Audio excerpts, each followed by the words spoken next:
So you know when you go on a fancy website and the scrolling almost feels like it has like momentum? That effect is called smooth scroll. It's generally paired with cool parallax effects and scroll effects to give this almost floaty feeling. And today we're going to check out how we can do it ourselves. We're going to use React, Tailwind CSS for styling, Framer Motion for the parallax effects, and a package called Lenis for our smooth scrolling. You've probably also heard of this effect called locomotive scroll. That's another package you could use. You can check out the source code and other cool effects for React down in the description. Let's check out the code. Okay, so really quick before we actually start looking at code, I just want to go over a little bit more of what I'm actually talking about here, because I know this can be a little bit hard to actually kind of see what I'm talking about when you're just looking at this on a video. So what I want you to notice is if I just scroll a little bit on this example, this is what we're going to be building here in a second, and then I let go. So I just start scrolling and I let go. The page just kind of keeps going, right? So if I scroll a little bit, it just keeps moving without me having to continue to scroll, kind of depending on how fast I was scrolling in the first place, right? So if I scroll really fast, it'll keep going faster. And if I go slowly, it has, less inertia. That is the smooth scrolling effect that I'm talking about. Now we are also obviously going to break down all of these other effects. More often than not, whenever you see somebody doing smooth scroll, I mean, not necessarily all the time, but generally you're going to see this paired with other kind of spatial effects that give this kind of cool 3D effect. Sometimes maybe they'll take the scroll and they'll make it go left or right. A lot of times it'll just be parallax like this, maybe fixed images in the back. There's no specific, one thing or the other that, makes it smooth scroll beyond this inertial scrolling. But I figured I would take the chance to, also show you how to do some other cool scroll effects. And that is it for the example. So let's jump over to my actual source code. And looking in my package JSON, I have a whole bunch of different stuff in here, but I just want to actually point out the packages we are going to be using here. So for our smooth scrolling, we're going to be using something called Lenis. So that's right here. I'm on 1.1.9. We're going to be using Framer Motion. That's on 11.2.10. And that's going to be for our actual scroll effects. Lenis is going to be for our smooth scroll. This is going to be for our parallax and stuff. And just for some of my markup, I'm using React icons. So if you want to follow along with those, I'm just using this React icons package. It just gives you a whole bunch of different SVG icons and stuff you can use. And that's pretty much it. So let's go ahead and start looking at some code. Before we actually add the smooth scroll piece, I want to add the parallax piece first so you can see kind of how it feels without smooth scrolling and then how it feels with smooth scrolling. But even before that, we do have one little tiny piece of markup that we need to add, and that is just going to be this little nav bar here up at the top. And we are going to zoom through that. And we can do that super, super quick because I really don't think there's a whole lot to learn in this. So I'm just going to kind of skip over this as we do it. So I'm going to create a new component, call it navigation. This is just going to be a nav tag and it's going to be fixed up to the top of the screen, making sure that its z-index is high so it kind of goes over all of our other elements. Then just flex, put everything in the middle, a little bit of padding, text white. Using that React icons package, I can import the SpaceX logo. So that's what I'm going to use for my logo, make it a little bigger. And actually, I'm not even using this next blend mode, so I can remove that. Then I'm just going to add a button here, import this icon. And this is really just some text that when clicked is going to scroll you.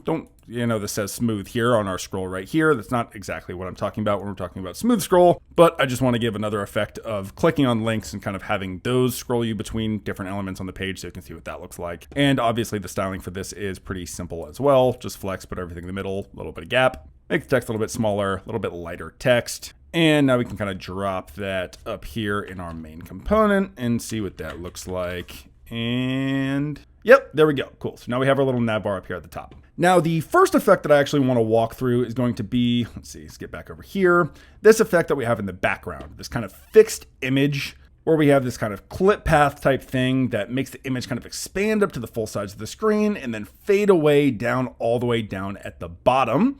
And what I kind of find when I'm building parallax effects is having some kind of element that's actually fixed to the back gives us even more effect than just having the elements over the top. I think it looks really nice. So let's check out how you can do something like that because it's going to be a little bit different from how we're going to do our parallax with these, these other elements. So we can go ahead and create a new component and we'll just call that hero. Let's get back over to our main page here. And before we actually add our effect, I need to show you guys how kind of sticky positioning works because that's going to help us think a little bit about how this whole effect is going to work. So for right now, I'm just going to return, let's just say an empty div. We can render that under our nav here. And let's go on our div. We'll give this some height. Let's say height. I want to make it bigger than the screen. So let's say maybe 300 viewport height. Then we could say, let's make a really bright background. We'll go maybe BG pink 500 or something. There we go. Now we have a big scrollable pink box. And then down here below my hero, just so we can kind of scroll past this, I want to make another empty element. I know this kind of seems random. You'll see what I'm getting at here in a second with this div right here. I'm also going to give, we'll just say height screen. This is just going to give us some extra buffer down here at the bottom that we can scroll past. Nice. Now, the reason that I made this really, really tall element is because we need some kind of room to scroll over here on our page, and we can actually listen to that scroll to give us our kind of parallaxing effect. So if I go back over to my other version, if I go back over to this, you can kind of think of how this might come together in the same way. So I have this image right here in the middle, and this is set to full viewport width and height. That's then positioned sticky inside of an element that's kind of wrapping on it that has a fixed height. So when you scroll down the page, you can listen to the amount that you've actually scrolled down the page and animate that element based on that scroll amount. And that is exactly what we're gonna do here. So just to walk through that one more, or just a little bit more, let's say come in here inside of our hero, give this a position relative, and then in our div right here, just make another div just for this example. You could say class name, let's go height, maybe we'll go 50 viewport height, and we'll go something like BG, we'll just go BG black. So now here scrolled all the way at the top, we see our new box. And if we start to scroll, this isn't actually following anything around, right? In order to make it do that, we're gonna need to add a position of sticky to this element and then say a top of 0. Now, if I start to scroll, I'm scrolling down the page and this black piece is sticking to the pink box in the background all the way down until we get to the bottom of that box because it's a relative positioned element, or actually I think sticky technically sticks to any block element. And then at that point it gets stuck. And kind of what I was getting at here a second ago is as we scroll down, we can keep our image fixed in the background and animate it until we get down to the bottom here. So that is exactly how this is gonna work. I'm gonna go ahead and remove some of this random markup that we don't actually need. For the time being, I'll leave my height screen div right here. That will be a little bit useful for testing. And we can get some work done here on this div. So I don't actually need all of this markup for these class names. What I actually need is just a position of relative and a width of full. And then what I want to do is I want to define the height of my section outside of my hero. So we'll just say 1500 pixels.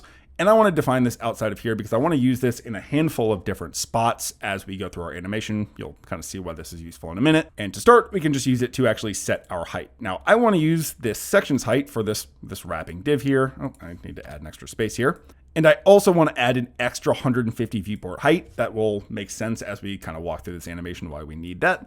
But essentially, I'm just saying that I want my outer wrapping div to be that full 1500 pixels plus an extra 100 viewport height, just using CSS calc like this. Really quick again, if I just say BG white, we can now scroll down this and we'll see that we still have this big box here. Now this component is going to hold two different components. So it's going to have that kind of centered image as well as our parallax images in the background. And we can start, as I mentioned, with our centered image. Let's say const center image like this. And for the way that I want to do this, even though it's going to be an image, it is a little bit easier to do with a background image just on a normal image, or as opposed to a normal image. So I want to return a div that can be self-closing.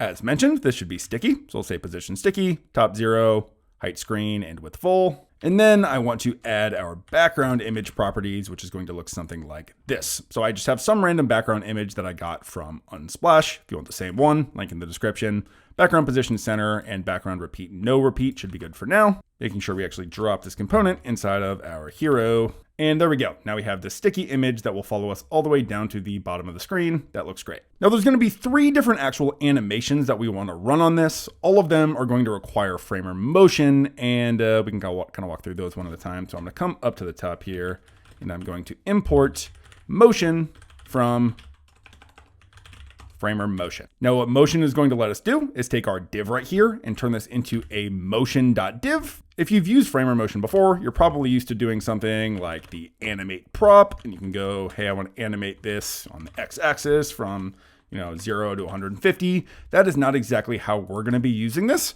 We're going to actually just be using the style tag, and we're going to be passing it in scroll linked values that are going to change as you scroll up and down the page. Now, that's maybe a little bit confusing, but I'll get to the point here in a second. Starting with how we actually get our scroll values. So framer motion actually has a hook. So back here up in motion, I can import the use scroll hook from framer motion. And then back down in my center image component, I can use that hook to actually get the scroll Y position. Now there are two different values, two different types of values. So there's scroll Y position and then scroll Y progress. Scroll Y is just going to be the absolute value in kind of numbers. So it's going to say, hey, you're 1500 pixels down the screen. And scroll Y progress is going to say, hey, you are, a value between 0 and 1. So this is the percentage that you are actually down the screen. For my purposes, because I have this set pixel value right here, I just want the actual absolute pixel value of scroll Y. Now, before we get to our clip path animation, which is probably what I want to do first, that's kind of like this boxy animation. That one's a little bit more complicated because we have to combine a couple of different values together. So let's just start with something a little bit easier, which might just be something like opacity so we can see how the scroll hook works. Now, the way that we take this value and turn it into something useful, so you'll see it's a motion number, which is Framer Motion's kind of like internal value for how they track different pieces of state without updating React and causing re-renders. We need to use one more hook, and that hook is called use transform, also coming from Framer Motion up here at the top. And we can create essentially a basic opacity fade or something using this use transform hook. So that would look something like, maybe I want my opacity value. We'll set that equal to use transform. The value that I actually want to transform off of is scroll Y. Then we're going to take in an array of the values, like to map from, essentially. So we're going to say, let's say from 0 pixels to this full height. So to our full section height. And this, as the name implies, will actually map those values to another set of values. So maybe we want to go from 100% opacity down to 0. All that I need to do now is take my opacity right here and drop it into my style tag. And we should now see that as I scroll, it actually starts to fade the image out. And that is how these effects are going to work. Now, obviously, this is not exactly what I want to do. I do want to have a fade out all the way down at the very bottom. And this is part of why I gave the extra, let's see, what did I do? The extra 100 viewport height right here. So I do want to fade all the way down to the bottom, but I don't want to do 0 to full section height like this. What I actually want to do is say section height to section height plus, we'll say 500. And now as I scroll, it's only going to start fading out all the way down here at the bottom once we actually get rid of our sticky. And in my original, I also had something very similar, but for background size. So we can just make that really quick. Literally just copy paste the same thing. And for that, we'll say background size. From this, I do want to actually start from 0. Oops, 0. But I do want this to continue all the way down to section height plus 500. And I want to start really zoomed in. So we'll say 170%. And then animate that down to 100%. And now we can just drop this down here under our opacity. And we'll see that we start really zoomed in now. And then as we scroll back, it all kind of zooms back out and then sticks and fades away. Sweet, so that's starting to look really good. Now the last piece of this that I actually want to animate is our clip path. So that's how we get this kind of clipped out square in the original. It looks something like this, right? So we're not actually changing like the width and height. We're actually just going to keep our full width element and we're going to clip out a polygon out of that and then just animate how that gets clipped. If you've never used clip path before, it's going to look something like this. So we're going to say polygon, and then you can just add in different points for the shape that you actually want to cut out of your polygon. Go back to my original. So we'd say 25%, 25%, and something like this. So essentially we're just giving these different values separated by commas. These are each the different points that we want to cut out. And this is going to give you essentially a square cut in 25% from each corner. And the tricky part about actually animating this is Framer Motion isn't going to let us just say animate from one set of values like 100% down to this. So we have to actually combine different values together. And that again is probably a little bit confusing. So I'm going to kind of show you what I mean by that.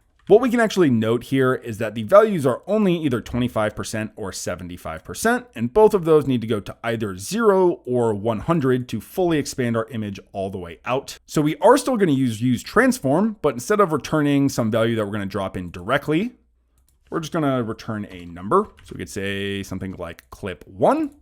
That's going to take our scroll Y, and it's going to go from 0 to the full height of our section, and we're going to animate from 25 to 0. That's going to be used in these 25 slots. And then we'll say clip 2, which is doing the exact same thing, but instead it's going from 75 to 100. And now we actually need to turn this all into a single string that can then be passed to our clip path here. Now, because these aren't just direct numbers, right? These are motion numbers. We do need one little extra trick for actually combining these into a final value. And that is the use motion template hook.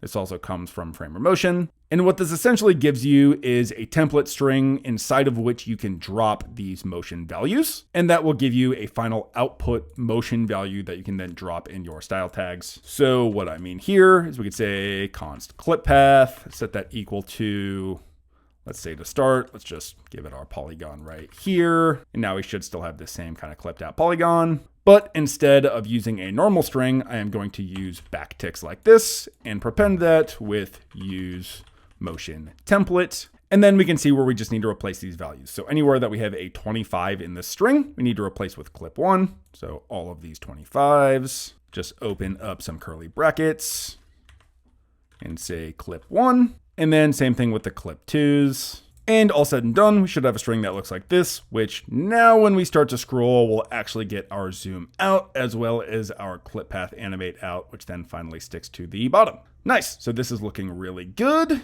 One extra little touch that I did on the other version, if we scroll all the way down, is I have this kind of little fade out down at the bottom.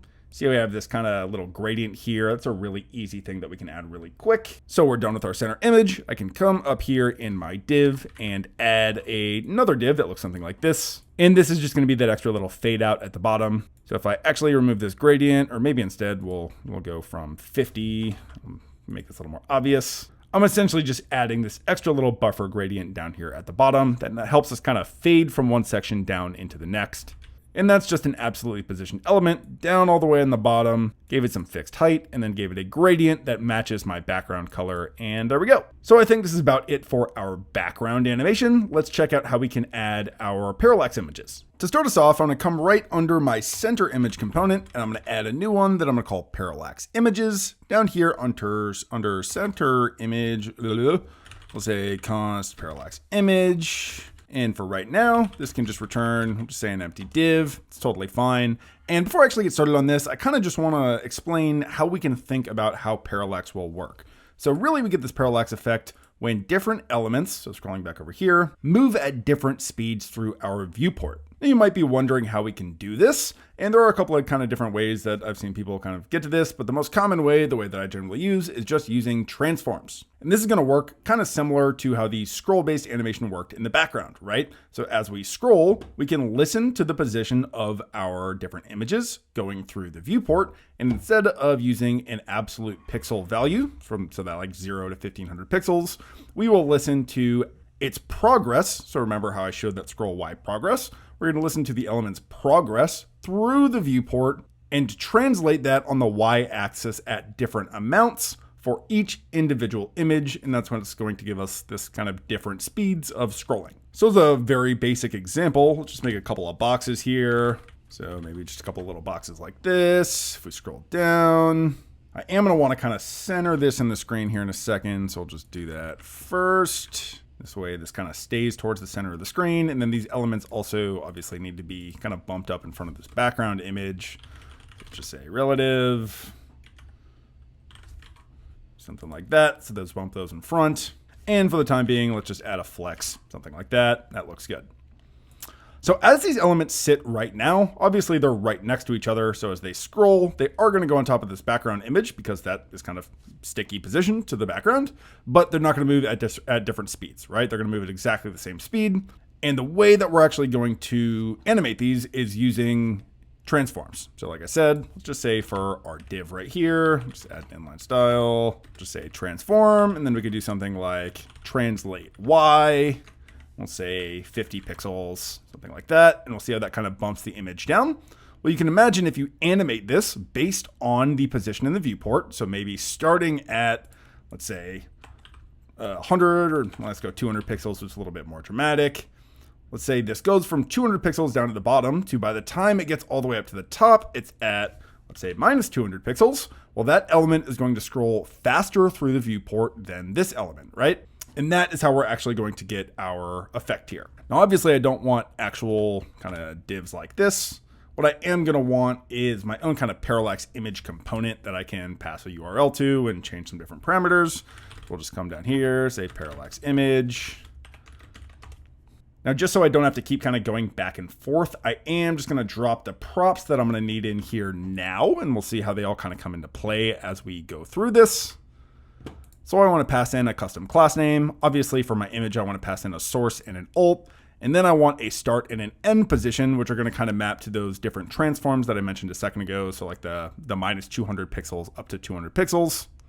I am using TypeScript, so obviously I also need to type these. We'll do something like this. Class name could be optional. And just to kind of get something rendering, let's say return in this case, we want a motion image. And we can just pass in these different props that we're getting for now. So source, alt, and class name. And I'll start by just dropping in one example of this in our div up here. Oops. That's going to look something like this. And again, this is just a Unsplash image. If we scroll down, we should now see that being rendered. And again, just to make sure everything's rendering on top, let's go relative, say Z10, will that bump it up? Yeah, there we go. That's good. Nice. Okay, now actually we probably want two so we can actually see the differences in speed. So I'm gonna grab one more. It'll look like this. Oh, and we also need to remove our flex. See, there we go. Nice, cool. So now we just have two images, one right after the other. Looks great. Now, how we can actually start listening to this element's position through the viewport is also using our use scroll hook that we used just a second ago. So it's gonna look something like this. Say, use scroll. And as I mentioned, you can get your scroll Y, which is just an absolute value, but you can also get scroll Y progress, which is going to be a percentage from 0 to 1. And you can also target this onto a specific element. In our case, we want to specifically target our image here. Now, the way that we do that is just using a normal React ref. So I can say ref is equal to use ref like this. Make sure that's actually imported. Ref, we can then just pass to our image. Ref is equal to ref like this. Now in our use scroll hook here, we can define a target, and that is just going to be our ref. And now we're going to have our value here. I actually want to print out this value as we scroll through the pane here so we can see how this changes. And just for a second, I'm actually going to comment out this second image because it'll be a little bit more distracting if we have two. And because these are motion values, there is one kind of little trick we're going to need to do to actually log these out. That is going to be that we need to use the use motion value event hook to actually listen for changes to this value. So scroll Y progress needs to be passed in here. I specifically want to listen to the change event. And I want to just take the latest value and we'll just console log out our latest value. And there we go. Now we got this working how we want it to. Cool. All right. So what we're going to notice first and foremost is that as this starts entering the screen, I don't have any console logs yet. Only once it's all the way in the screen do I start getting these console logs. And these console logs keep going until we get just up to the top of the screen. So that's not exactly what we want, right? I want this to start animating as it's entering the bottom of the screen. And not only that, but I also need to account for the offset based on how much transform I'm going to apply.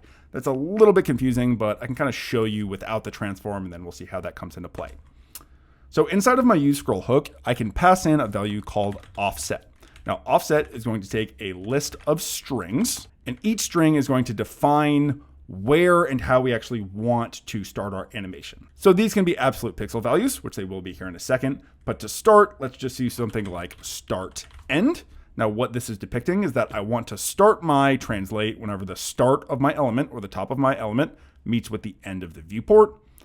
And I want to keep running this until end start, I believe. Let's see. This is always a little bit tricky. Let me try that, see if I was wrong there. Nope, I think that's good. So doing that one more time, we'll see it's going to actually start logging right as we enter the bottom of the screen now, and it's going to keep going until we get all the way out of the top of the screen. Perfect. So now just to see this working, before we actually add our parallax, let's start transforming this into some other values. Let's say maybe an opacity transform. This is just kind of an exercise of doing the same thing that we've already done. I'm going to get rid of my logs here for now. And we'll add an opacity transform. Again, using use transform, we're going to take our scroll Y progress. And I just want this to happen right up at the top. So we'll say from 0.75 to 1, I want to fade out up there at the top. We can again just pass these into our style prop, say opacity. Now as this gets up to the top, we should see it start to fade out like that. Really nice. We could also do something like a scale transform. Maybe we just want to scale it down a little bit at the end, like this. Let's see, now we're fading down and we're also scaling down a little bit. Looks super good. One other thing that I want to do really quick, actually, before we add our Y transform is instead of passing in our scale here directly, I am again going to use our use motion template hook to just kind of turn these into one single string. So I could say something like const transform here is equal to use motion template. And then inside of here, I will pass my scale. And now we'll see if I pass in my transform here. This should still work exactly the same. What did I do wrong? Oh, never mind. There we go. It should be good. Now if I start scrolling, we should see this continue to work. Should scale down a little bit there at the end. Perfect. And the reason that I did this is because we are also going to have a Y transform, and we can actually collapse these down into one single value instead of two separate values that we pass into our style prop here. Now getting to it, we can start adding our Y transform, and the basic version of this is going to look, let me actually add some space here. Is going to look exactly like our other transforms, right? So we just want a Y transform. Again, this is just 0 to 1. And instead of going from these values, we want to use whatever props are actually passed in here. And we can just give this a shot, but we are going to see there's a little bit of an issue with this. So if I pass in translate Y here, and then pass in my value like this, make sure that I add pixels. And then I actually want my console log back. So I'm going to write that really quick. There we go. Now I have my log back. And what we're going to see happening here is we're now going to not start seeing our console logs until we get a little ways up, and they're actually going to stop a little bit early. So it's kind of hard to see because it's fading out, but they're stopping not when they're all the way off the top of the screen. Now the reason this is happening is because we're not accounting for our offset, right? We have these different start and end values that are translating on the y-axis our value here. And because of that, we're reaching our start and end before we actually expect we should. So the fix for that's pretty easy. Just instead of using direct start and end, we need to use whatever the values are that we want to pass in. You know, it's like 200 pixels, something like that. So to do that, I'm just going to go ahead and add template literals. For this one, I'm going to pass in start pixels like this. And then for end, it'll look something like this. And now we should see that our logs persist all the way up and down through the viewport. Now we obviously don't still need our logs down here, but this is really it for our animation. Now it's just finding different images. Let's see, we can actually see this happening if I add my next image down here. If I start scrolling, we're going to see that they're moving at different rates. And it's all really just about playing around from here to find some combination that looks good. So I have a couple that I am going to copy over from my old example down here. And you can totally just play with different images and different sizes and different offsets and things to get all kinds of really cool results. You could even just make this kind of a generic component that you could pass text to, whatever you wanted to do. But for my example, I know, let's give it some more room here. Have something that looks like this. Now I've got one more thing that I would like to do before we actually get to adding our smooth scroll, and that's just adding some further effects down here at the bottom, like another little content section. If I go to my existing version that looks like this is a very simple layout, and the animations that we have here are very simple. So I'm actually just gonna drop those in, and we can go ahead and take a look at what those are doing. So if I come down here to the bottom, give myself a little bit more room, can paste these in, and then I think I just need to import this one pin. There we go. Now let's drop this on the screen so we can actually see it. It's just going to be up here at the top. We'll actually replace this little placeholder div with our schedule component, and we can take a look at that back in our existing version. That's going to look something like this. Cool. So we're going to notice there are a couple of animations that are actually happening here. Whenever you actually scroll these elements into the viewport, they're going to animate up in opacity, like a kind of a little Y transform and an opacity transform. And those are very, very simple animations. So again, closing all these up, coming down to our schedule component. All this is a little section tag. And then we'll see I have an H1. This is a motion H1. And framer motion gives you access to a bunch of different props, but the one that I'm using here is this while in view hook. So essentially how you can read this is that my initial state of this component is a Y transform of 48 and an opacity of 0. Then whenever this element comes into view, I'll transform on the Y-axis up to 0 and an opacity of 1. Now this is going to happen every single time I kind of bring this in and out of the viewport. You could definitely do something like this. You could say viewport like this, and then you could set once to true. And now this animation will only run one time. Then if you scroll back in and out of the viewport, it won't continue. Just for, being able to view this animation over and over again. I'm not doing this in this case. And I'm also I'm also specifying different eases for this animation. So ease in, out, a whole bunch of different ones here. And then I'm slowing it down a little bit for the duration. I then have these different little schedule item components. Those are going to look very, very similar. So again, they just have an initial state, a while in view, and then a little transition here. If you'd like to copy the exact same markup that I've got, it again is very, very simple. Just a couple of p tags, different sizes, different colors, then a little matte pin over here on the side. And that is really it. There is also this little ID on this section up here, and that is why I had this launch schedule button up here, so we could actually see that animate. Looks really nice. But now I think we can skip forward to actually adding our smooth scroll. Now, funny enough, the smooth scroll part of this is probably the easiest part, or definitely the easiest part of this entire animation. Now, I mentioned that we're going to be using a package called Lenis. And the import from that, I'll just come all the way up to the top up here, is going to look something like this. So in your Lenis package, you can then go into the dist folder and then Lenis-React, and you'll find this React Lenis component right here. And all we need to do is around all of our different components here, we can wrap those with React Lenis like this. Immediately, we're going to see that this actually kind of doesn't let us scroll now. That's because we need to define this as root. And now we'll see if I scroll just a little bit. We now have our momentum to our scroll, which looks really, really nice. Now, there are a whole bunch of different options and other different cool stuff that you can do with the Lenis package. By example, if you want to just update kind of the springiness or like the floatiness of the animation, I don't really know what the right term is, you can open up an options prop right here. And there's a value called lerp, which stands for linear interpolation, I believe. This is going to default at 0.1. But if you wanted this to be a little more floaty, you could say 0.5, for instance. It's going to be a little bit hard to see the difference on screen, but if you do this on your end, you're going to be able to definitely feel the difference. And if you want this to be, much tighter, you could do something like 0.5, and we'll see, just get a little tiny bit of velocity now, not a whole lot. And again, there's a whole bunch of different options you can have. You can even do things like add infinite scroll by just saying infinite true. And what I mean by this is now if I get all the way down to the end and keep scrolling down, it's actually going to scroll all the way back up to the top for me automatically. This obviously looks a little silly with this animation, but you can see how something like this could be really cool if you had like an image gallery. Again, there's a million different options that you could add here. In the example in my description, I'll make sure that I actually leave the documentation to all of the different settings and different things that you can check out with Lenis. There's even some different React hooks and things that you can play with that we are not using for this exact example, but I will leave that for you to play with on your own time. Bringing all of this together, we take a look at this full screen, scroll just a little bit, we get a very floaty animation, get all the way down to the bottom, all of our content kind of animates in down here on the bottom, scroll back up, and now we've got our full effect. As mentioned before, all of the source code for this will be down in the description. If you got any value out of this, I would massively appreciate a like and a subscribe, as well as a comment on what kind of content you would like to see next. Beyond that, I will see you guys next time. Peace.